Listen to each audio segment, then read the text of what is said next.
친구들 안녕하세요. 수경쌤입니다. 창비 국어 6-1 국어의 어제와 오늘 복습 시간인데요. 학습 자료가 있는 친구들은 학습 자료를 프린트해서 보면 되고, 만약에 학습 자료가 없다면 자습서나 교과서로 대체할 수 있습니다. 국어의 어제와 오늘 여기 아래쪽부터 여기부터 선생님이 읽어보도록 할게요. 세종 28년 1446년에 반포한 훈민정음. 이 훈민정음은 세종대왕이 한글을 만든 한글 창제의 이유와 원리를 다룬 글이에요.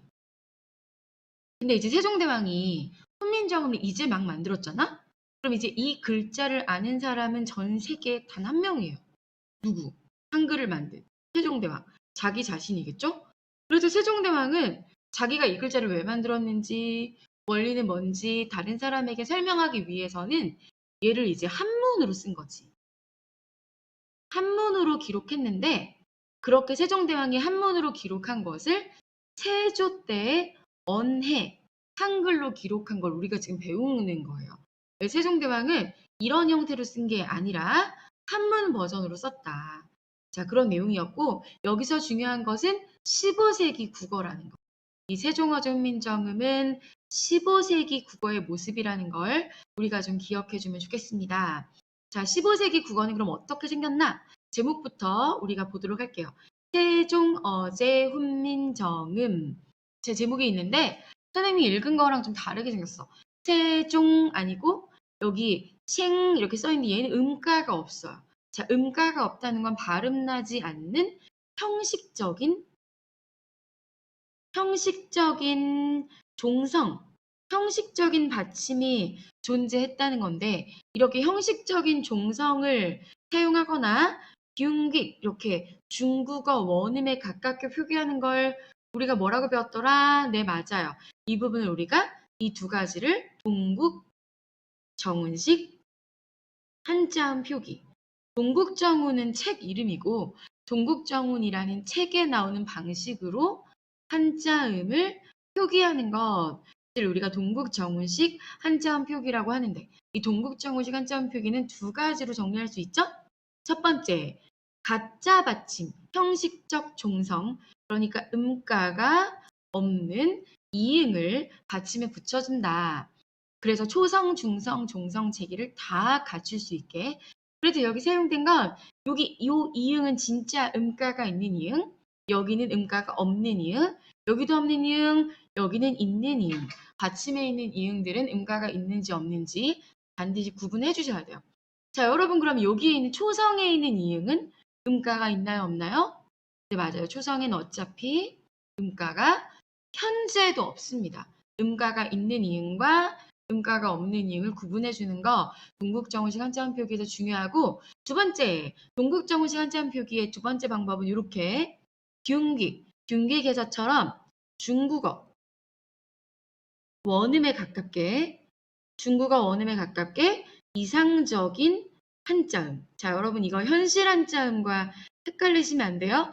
중국어 원음 이상적인 한자음으로 기록하는 거. 자, 이상적인 한자음으로 기록하는 거. 자, 이거 선생님이 이런 예를 들어줬어. 어떤 예를 들어줬냐면 이렇게 이런 영어 단어를 우리가 뭐라고 하냐면 애플 이렇게 한단 말이야. 우리가 애플 주스 주세요 이렇게 하잖아. 애플이라고 하는데 이걸 한글로 애플 이렇게 적으면 약간 이 영어 원음과 애플이라는 단어가 뭔가 너무 이질적으로 느껴지잖아요. 그래서 선생님이 어떤 커뮤니티를 봤냐면 얘를 이런 걸 본 거야. 이렇게 발음하면 원어민처럼 발음할 수 있다. 내가 해본 거지. 에아뻐 이렇게. 그랬더니 진짜 원어민처럼 발음이 되는 거지. 이런 방식으로 정리의 동국정원시 한자 표기 2번인 거예요.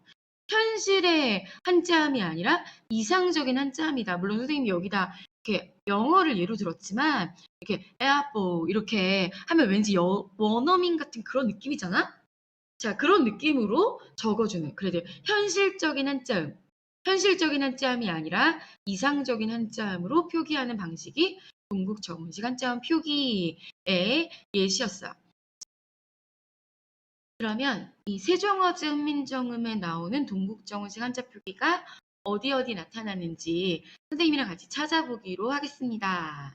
자, 지금 우리가 찾은 건 여기 세종에 있는 세, 어제에 있는 요 두 개 아래 종성. 자, 요렇게 두 군데, 그리고 듀웅귀, 동국정음식 한자 표기 지금 세 군데를 찾아봤는데 첫 번째 줄에 또 있어.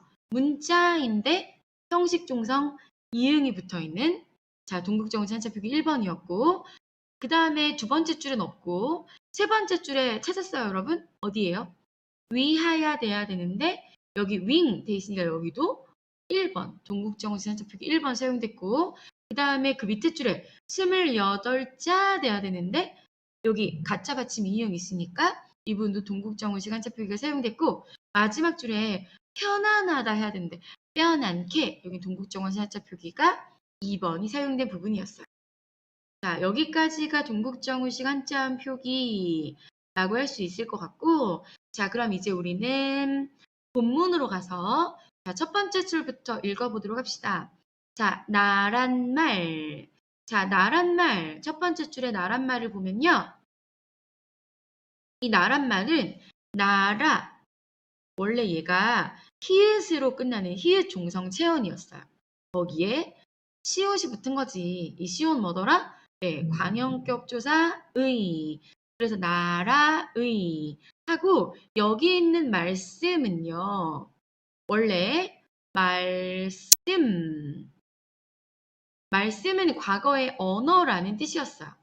모든 언어. 근데 지금은 무슨 뜻이지? 언어라는 뜻에서 현대국어에서는 어른의 말을 높이는 것만 우리가 말씀이라고 하니까 원래 의미하던 바에서 의미가 현대 와서 줄어들었다라고 해서 이걸 뭐라고 하더라? 네, 맞습니다. 의미 축소의 사례예요. 말씀이. 자, 말씀 더하기 주격조사 1번. 이 주격조사 1번 사용됐죠? 말씀 자음 뒤에서 주격조사 1번이 사용됐어. 자, 그리고 무슨 적기 사용됐어? 이어 적기. 자, 연철이 사용됐다.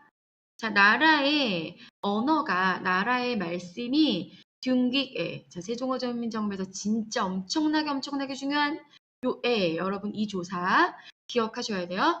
둔기에, 얘는 뭐더라? 중국과 뭐뭐와 과 비교를 의미하는 부사격 조사. 자, 중국과 달라. 문자. 자, 여기서 말하는 문자란 안 넘어가지?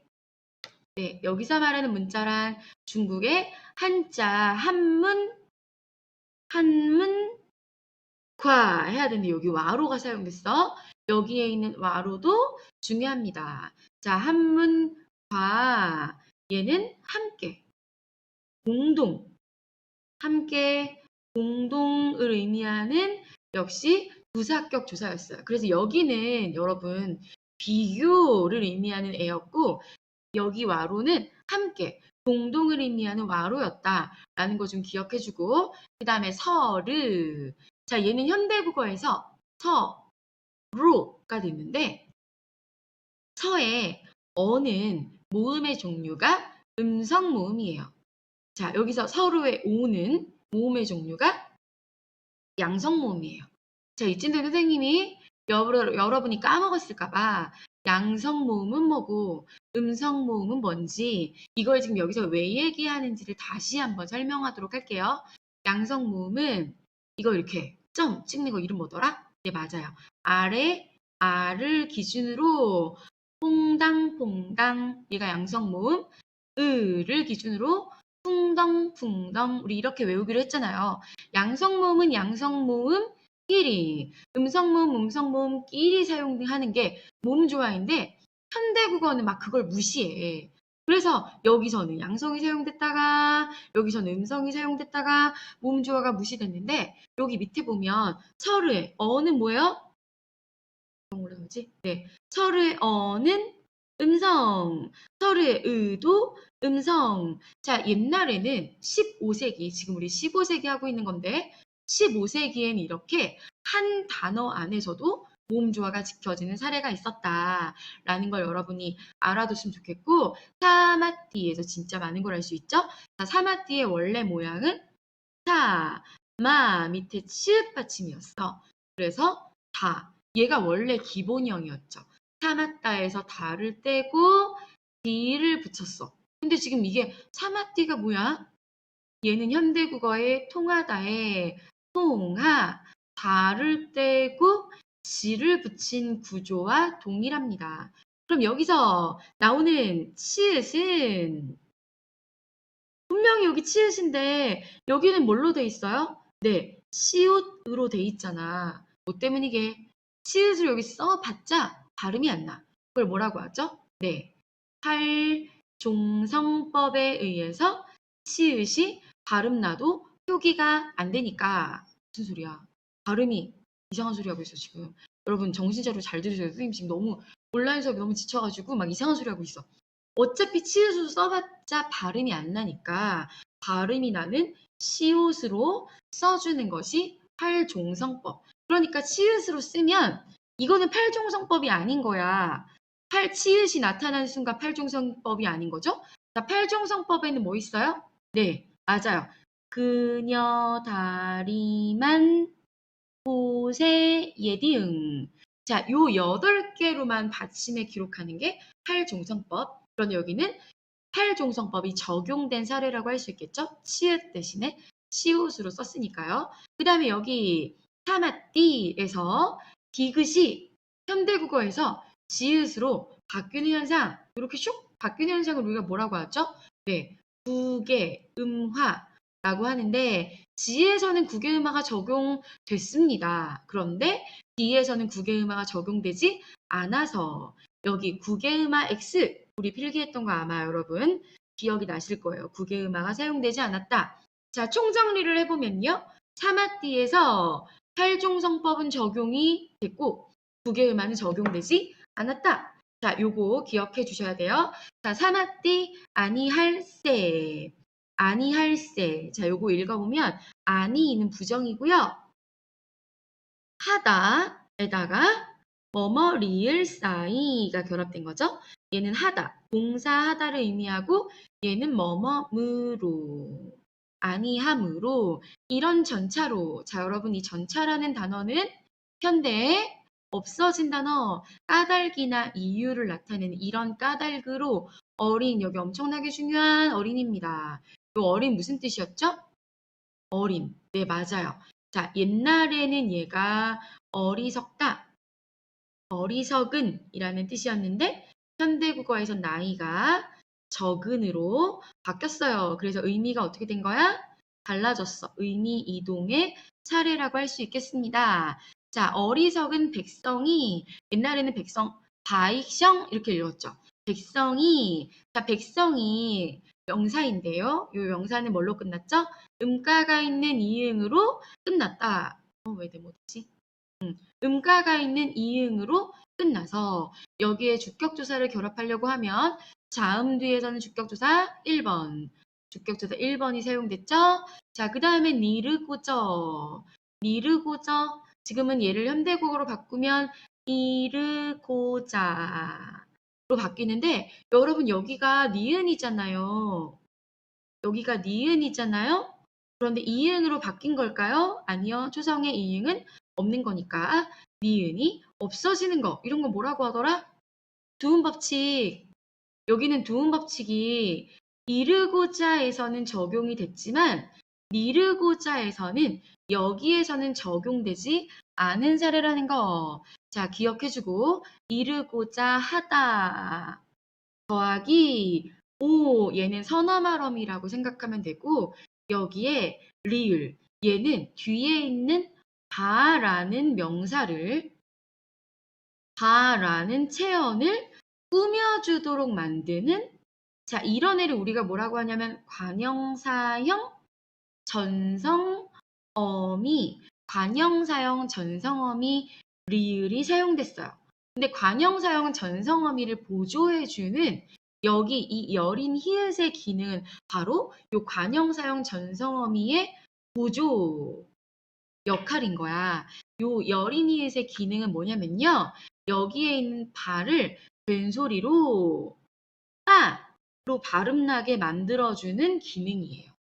그냥 얘는 이렇게 보조해주는 얘를 바를 바로 만들어주는 좀 어렵게 나오는 학교에서는 차이소리, 뭐 된소리 부 이렇게 하기도 하는데 그냥 우린 요 정도만 알아놔도 되겠습니다. 자, 할, 바. 자, 요 바, 여기 소리 아니고 이제 표기니까 바 뒤에다가 주격조사를 결합하고 싶어. 근데 얘는 뭘로 끝났죠? 자음이 아니라 모음으로 끝났어요. 근데 이나 반모음이가 아니니까 주격조사 몇 번? 2번 결합해서 이렇게 한 글자로 만들어줘가지고 배가 된 거고 얘는 여기 있는 여린 이읒 때문에 읽을 때 얘 때문에 어떻게 발음해야 돼요? 배가 아니라 빼. 홀, 빼, 있어도. 마침내 여기서 마침내 아래야 아래야 아이 양성 양성이니까 여기서도 모음조화가 사용됐다. 여기서 쟤는 저의 자기의 그다음에 엄청 중요한 단어 나올 차례예요. 자기의 아이패드가 너무 힘든가 봐요. 말을 안 듣고. 네.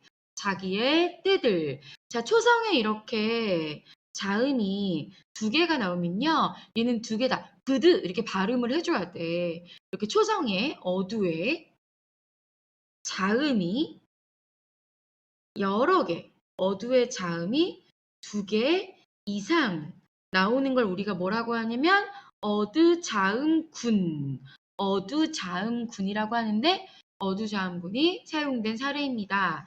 자, 얘는 원래 이렇게 생겼어요. 뜻. 뒤에 목적격 조사를 결합할 때 받침이 있을 때는 을이에요, 르이에요? 받침이 있으니까 당연히 을. 그런데 여기는 모음조화에 의해서 얘도 있지만 아래야 을도 있어. 얘는 음성 모음 뒤에 결합하고 얘는 양성 모음 뒤에 결합하니까 우리는 얘가 뭔지를 생각하면 되겠죠. 얘는 당연히 네, 아래 여기 을을 보면 여기는 음성 모음이 되니까 얘가 선택돼야 돼. 그래서 무슨 적기? 네, 이어 적기. 그러면 뜨들에서 뭐 사용되는지 다 같이 정리를 해보면 일단 뜨들에서 어두자음군 사용됐고 그 다음에 목적격 조사가 결합할 때 모음 조화가 사용됐고 그 다음에 세 번째로 이어 적기가 사용됐다라는 걸 확인할 수 있었어요. 뜨들 싫어 펴디 능이 펴지 자 현대국어에서는 펴디예요 펴지예요 펴지 디귿이 지읒으로 바뀌었는데 여긴 적용이 안 됐어? 뭐가 적용되지 않았죠? 네, 두 개의 음화가 적용되지 않은 사례. 그 다음에 못할 여기에 있는 요 못할 여기 있는 것도 자 얘는 이 놈이라는 명사를 꾸며주게 만드는 관형사형 전성어민 리을을 도와주는 거야. 관형사형 전성어민 리을을 보조해주는 얘. 근데 얘는 이렇게 음을 잠깐 끊어서 못할 놈이 이렇게 절음부호라고 하는데 이거 너무 어려우니까 그냥 이렇게 정도 알아두면 될 것 같아요. 얘가 보조하는 역할을 한다. 요 리을을 도와준다. 못할 놈이 한이라 요 하다와 하다는 여러분들이 잘 구분할 수 있을 것 같아요. 요 하다는 무슨 뜻이죠? 많다는 뜻의 형용사. 그 다음에 얘는 한다는 뜻의 동사. 그럼 얘는 무슨 뜻으로 사용된 거죠? 네, 맞아요. 형용사로 사용됐으니까 많으니라가 사용됐고 나 뒤에 주격조사를 결합하고 싶어. 근데 얘가 뭘로 끝났죠? 네, 모음으로 끝났으니까 주격조사 1번이 아니 2번이 너 지금 무슨 소리 하는 거야? 계속 선생님이 이렇게 이상한 소리 할 수도 있으니까 진짜 귀를 잘 기울이고 잘 들으셔야 돼요. 자, 주격조사 2번이 사용됐습니다. 이를 위하여 어여삐. 자, 엄청나게 중요한 어여삐. 자, 어여삐 무슨 뜻이죠? 네, 옛날에는 가엾다, 불쌍하다, 가엾게 이런 뜻이었는데 지금은 무슨 뜻이야? 예쁘다 이런 뜻이니까 얘도 의미가 어떻게 된 거죠? 네, 의미가 이동된 사례. 의미 이동. 의미 이동의 사례라고 할 수 있습니다. 어여삐 너겨. 자, 어여삐 이렇지? 네. 어여삐 너겨. 지금은 얘가 여겨. 역시 니은이 이응으로 바뀐 게 아니라 없어졌어. 그럼 여기는 니은이 그대로 있으니까 두음 법칙을 사용하지 않았습니다. 어여삐 여겨. 새로 스물. 자, 지금은 스물, 스물. 뭐가 어떻게 바뀌었어? 의가 우로 바뀌었어요. 자, 여러분, 하면 입술이 이렇게 평평하게 벌어지는데, 우 하면 입술이 이렇게 동그랗게 벌어지니까. 자, 이런 걸 우리가 뭐라고 하냐면, 여기서 원순모음화. 여기는 원순모음화가 적용이 됐는데, 여기는 원순모음화가 적용이 안 된 사례다. 라는 거 꼭 알아두세요, 여러분. 자, 28자를. 자, 얘가 원래 받침이 없잖아요. 이응은 종성이 그냥 없으니까 가짜로 넣어놓은 거지 진짜로 있는 게 아니잖아? 여기 목적격 조사를 결합할 때 르리 와요, 을이 와요. 받침이 없으니까 당연히 르리 올 수도 있고 아래야 르리 올 수도 있는데 얘가 무슨 모음? 양성 모음이니까 얘가 선택돼서 르리 있는 거지. 자, 그 다음에 28자를 만드노니. 자, 얘는 원래 기본형이 맹글답니다. 제가 이상하게 생겼네요. 네, 맹글다. 여기에 다를 떼고 선어말어미 우와 니를 넣어서 리을이 탈락한 사례. 맹가노니 만들다. 만들다의 옛날 말이 맹글다였어. 만드니. 사람마다 하여금. 자, 여기 여러분 여기에 사동 있는 거 기억해 주세요. 사동. 사람마다 하여금 수비. 쉽게. 요거 이름 뭐더라? 신경음 비읍이 아직 살아있다. 수비는 쉽게 익혀. 요 익혀도 뭐 사용 X? 네, 두음 법칙 사용 X. 자, 날로 수매. 자, 엄청나게 중요한 수매가 나왔습니다, 여러분. 자, 수매 엄청나게 중요하다. 선생님 여러 번 강조했는데 한 번 더 해보도록 할게요. 자, 기본형은 쓰다. 쓰다에다가 다를 떼고 얘를 명사처럼 만들어주는 명사처럼, 명사로 아니고 명사처럼 만들어주는 전성어미, 옴과 음이 있었어요. 자, 이 중에 옴과 중에 뭘 선택해? 얘가 당연히 음성모음이니까 양성인 옴이 아니라 음성인 음이 선택됩니다. 자, 그래서 얘가 선택됐고 그 다음에 여기다가 부사격 조사도 결합해 줄 거야. A인지 골라야 돼. 어떻게 고르는 거죠? 양성인지 음성인지에 따라서 그럼 당연히 우리 뭐 골라야 돼? 요걸 골라야겠죠? 그런데 여기에 있는 의가 탈락하는 현상이 일어납니다. 의가 탈락하는 현상. 그 다음에 여기 비어있고 여기 비어있어서 쓰, 다시 자, 에에서 자, 여기 의가 탈락했으니까 여기 비어있으니까 이 비읍시옷이 여기로 올라가 주게 되겠죠? 그리고 여기에 이응도 존재하지 않는 거니까 이응도 존재하지 않는 거니까 요 미음이 요 자리로 올라와서 수매가 되는 거예요. 자, 그럼 여기서 우리는 뭐가 사용된 정리를 해보면요. 여기서 이제 수매에서 비읍시옷이 사용됐으니까 이런 걸 뭐라고 하죠? 사병동사가 초성에 있어가지고 발음 두 개 다 나는 걸 우리가 어두자음군. 어두자음군 사용됐고 그 다음에 모음조화가 사용됐어. 자, 모음조화가 어떻게 사용됐냐면요. 이렇게 어미가 결합되는 어미 결합에서 모음조화 사용됐고 조사 결합에서도 모음조화가 사용됐죠. 명사형 전성어미 사용되는 거 모음조화. 그 다음에 조사 사용되는 거 모음조화. 그 다음에 무슨 척기? 네, 마지막으로 3번 이어적기 연철이 사용됐어요. 자, 수매. 이 부분 뭐랑 비교해서 생각해 봐야 되냐면 아까 우리가 뜨들에서도 이렇게 어두장군 모음조화 이어적기 사용된 게 여기도 어두장군 모음조화 이어적기 사용된 거 얘가 문제로 같이 엮어서 많이 나오니까 알아두도록 하고 편안하게 하고자 여기도 뭐가 사용됐죠? 뭐뭐 하게 하다 여기도 사동이 글씨가 이상하네요. 네, 사동이 사용된 부분이고 할 따름이니라. 시옷 디귿. 자, 어두의 자음 여러 개 있는 거 어두 자음군. 그 다음에 여기에 이니라. 자, 여기는 조사가 서술격 조사가 사용되는데 이 서술격 조사 무슨 적기? 네, 이어 적기가 연철이 사용된 부분이었다. 자, 여기까지가 세종어제 훈민정음 복습이었어요. 자, 우리 본문은요. 직접 오강 때 다시 하도록 할 텐데 현대어 풀이 정도 여러분이 좀 다시 공부를 해주고 좀 이따가 우리는 소학원으로 만나요. 여러분 안녕.